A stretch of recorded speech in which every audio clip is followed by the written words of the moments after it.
What's good YouTube, and welcome back to the channel. JD here with yet another review for you guys. When it comes to Jordan 1s, if there has been one formula that has proven to be successful every time, it is to combine the colors of the Chicago Bulls, throw them on the silhouette, and they seem to work every time. Red, white, and black. You really can't go wrong with these colors on a Jordan 1. But the sneakers that I'm going to be reviewing today seem to be the exception to that rule, at least based on what these are going for right now on the resale market. But we don't care about that. I think these are absolutely fire. I will be reviewing the Jordan 1 Heritage.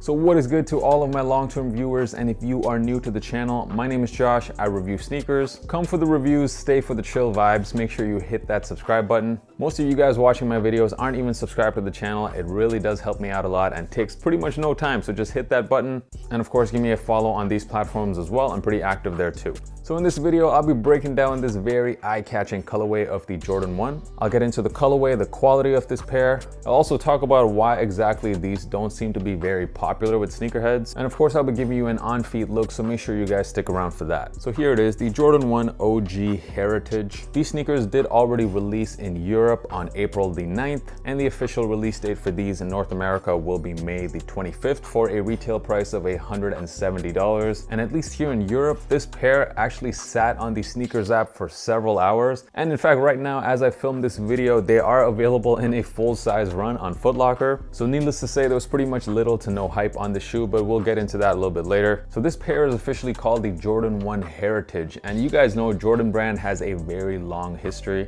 And this colorway is pretty much paying homage to that long history because it was inspired by a previously unreleased sample pair. Those were called the Reverse Royal, except of course they switched out the royal blue and gave us this nice Chicago Bulls red. And I'm sure you guys recognize this pair because you've seen a pretty similar colorway on the Fragment Jordan 1s that dropped last year. And you guys must have seen in my review of the Fragment pair that initially I wasn't a huge fan of that colorway. I thought there was maybe just too much white going on that shoe. But I definitely switched my initial feeling on that shoe because after seeing that pair on feet, I thought, you know what, on feet they actually look really fire.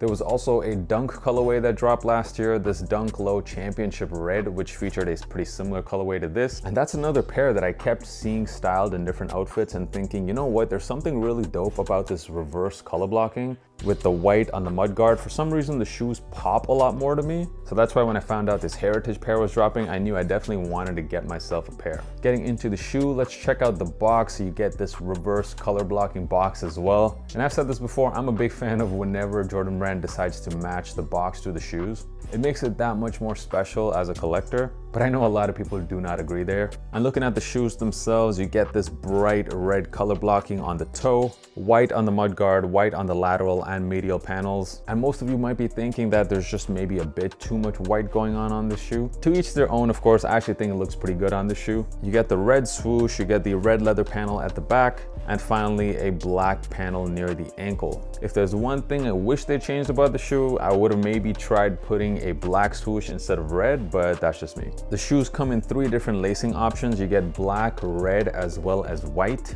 And out of the 3 of them, I personally prefer this white pair the best. I think it looks super clean on this pair. Let me know down in the comments, you guys like the black laces on these or the white, let me know. Getting into the quality of the shoe, it seems like this pair has 2 different types of leather on it. All of the different red panels of the shoe, the toe box, the swoosh, as well as the back, they seem to be done in this nice soft tumble leather, which is definitely quite nice. And also the black panels of the back done in that same leather. However, the white panels seem to be done in an entirely different leather. It's not tumbled, it's much more smooth. And this leather is not as nice as the leather used on the red panels. However, I do kind of look how that looks visually. The 2 textures contrasting against each other somehow works for me. But one thing about these white panels is that they seem to be a pretty thick cut of leather. This might be just a quality control issue by Nike, but for some reason on my pair, the leather on my left pair is super thick. and it's actually kind of painful for me to walk around in them. And I definitely don't think it's a sizing issue because my right pair fits totally fine, and in pretty much every other Jordan 1 I fit a size 11. But this white leather around the lateral side on my pair is just really unforgiving, so I'm probably going to be returning my pair and buying another pair. hoping that we don't see the same issue on all of these. For those of you who have copped a pair, let me know down in the comments if you had similar issues with your pair, because yeah, for me, this left pair, I pretty much can't wear them, and I checked, they are both the same size. Let's move on to what these are going for right now on the resale market. Yeah, as you can tell, there's pretty much no resale to speak of on this shoe. There's several reasons for this. I think, first of all, it might be a timing issue, because in the last couple of weeks, we've been absolutely bombarded with so many different releases. The Union Dunks, some Yeezys, we had the Off-White Blazers, all dropped pretty much within the same time period. So this pair kind of just got lost in there. Also, the hype on Jordan 1s, nowhere near what it used to be. Nowadays, it's pretty common to see Jordan 1s sitting, at least in Europe. But probably the most likely reason is people just don't seem to like this colorway. This is one of those shoes that I think just doesn't look that good in pictures, just looks a lot better on feet. Overall, the Jordan 1 OG Heritage, are these a cop or a drop? Yes, it might not be a colorway for everyone, but I think this is a great shoe.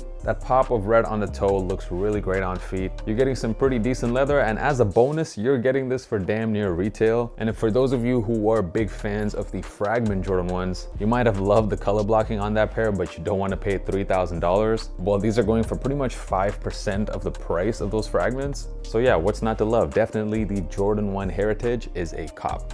Let me know down in the comments what are your thoughts on this shoe, and of course, if you found this video useful, make sure you hit that subscribe button. It really helps me out. Thank you guys so much for messing with this channel and for watching my videos, and I will see you guys next time. Peace.